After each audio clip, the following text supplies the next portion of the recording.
This is Car Chronicles Extra.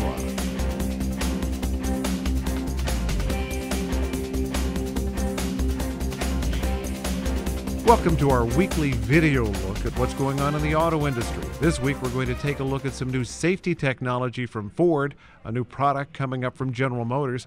We'll test drive a very important new product from Toyota.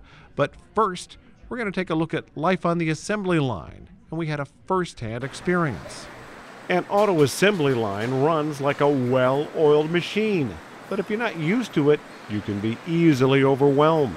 All right, girls, now this is your last chance. If one piece of candy gets past you and into the packing room unwrapped, you're fired. Yes, ma'am. Let her roll!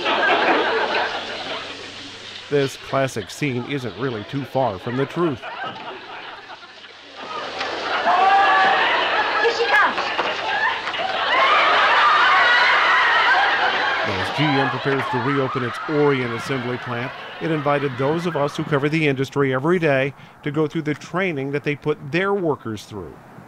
Our day begins just as the sun is peaking above the horizon. But you know what? This parking lot's already crowded. The people who work here have been here for a while. In our briefing, certain principles are laid out. Your team does decide how you do the work, but once that's decided, everybody does it the same way. Quality is important. Safety, however, is imperative. And yes, you do have targets and goals you need to meet. So we've been divided into teams in this simulated work environment, and these are mock vehicles made out of wood, and you have a limited amount of time to do your job. And I'll tell you, I've done it. It's not easy. Now, you didn't think they'd trust us with a real car. While some people were assigned to put parts on these wooden vehicles, our team was assigned to take them off. Now, it's not what you'd see in real life, but it's a good representation of the process, and our team leader keeps us in line. Our cords are located on the inside, and they're not looped down like this, they're just hanging. So there's a yellow cord, which is our and-on cord, and then the white cord is our quality check. And while they didn't trust me with a car, they did trust me with the next best thing, power tools.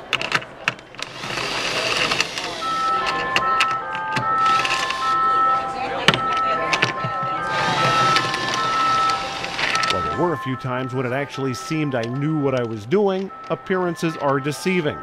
When we actually started the line rolling, most of us were out of our element. Good.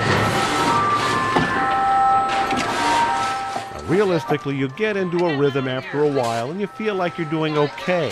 But after you keep going, the nature of the repetitive task brings with it the risk of error or injury if you don't pay close attention all the time. Now, those who do this every day have it down to a science.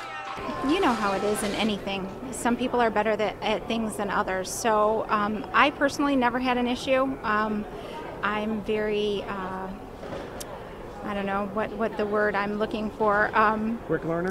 Yeah, I'm a quick learner, and I'm a hands-on person. So if you're not a hands-on person, it might be a little bit harder for that person to do this job. But I think we have a good training course here, and we have good people that are willing to help no matter what. So be brutally honest. How did we do? Oh, I think you did wonderful. I'm brutally honest, I think you did better than we expected. So good for you. The big takeaway for me, it's a lot harder than it looks and much more exacting than it looks. You do something wrong and you can't sell the car, or worse, somebody gets hurt. So everybody has to do everything right again and again and again. It's another reason why it takes so long to develop a vehicle, because they're also developing the assembly process and working to perfect it, practice it, and get it right again and again. Gotta keep that thing moving. Let's move now from the assembly line to the research lab.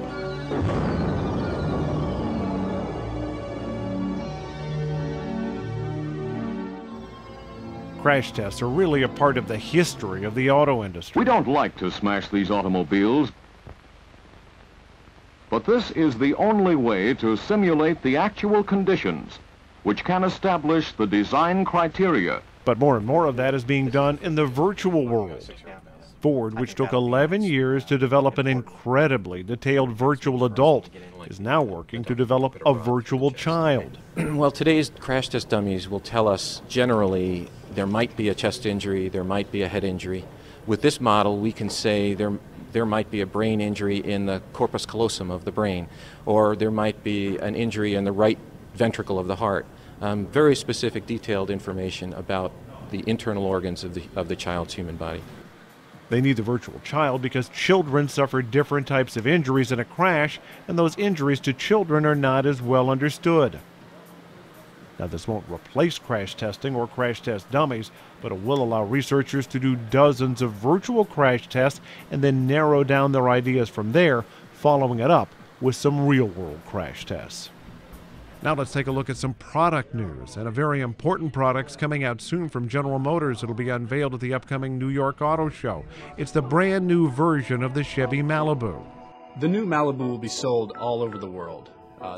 General Motors releasing a teaser video showing exterior designer Dan Gifford sketching out a new Malibu. Then we see a pretty good representation with a 3D model. As designers, if we create the appropriate vision, people will be sold on it. We've really tried to focus on strong wheel-oriented forms.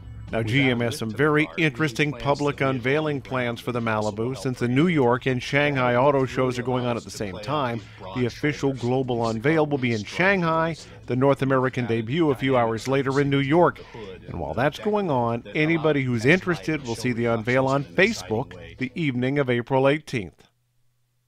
Now, for something a little smaller, our test drive segment featuring the totally redone Scion TC. Scion's little TC coupe is a lot of fun. You couldn't say that about the previous version of the vehicle, but the TC's been completely redone for 2011. It's not even close to being the same car. The test vehicle Toyota provided me with was fun to drive, with a 180 horsepower engine that's certainly more than adequate for something this small. Let's take a look inside.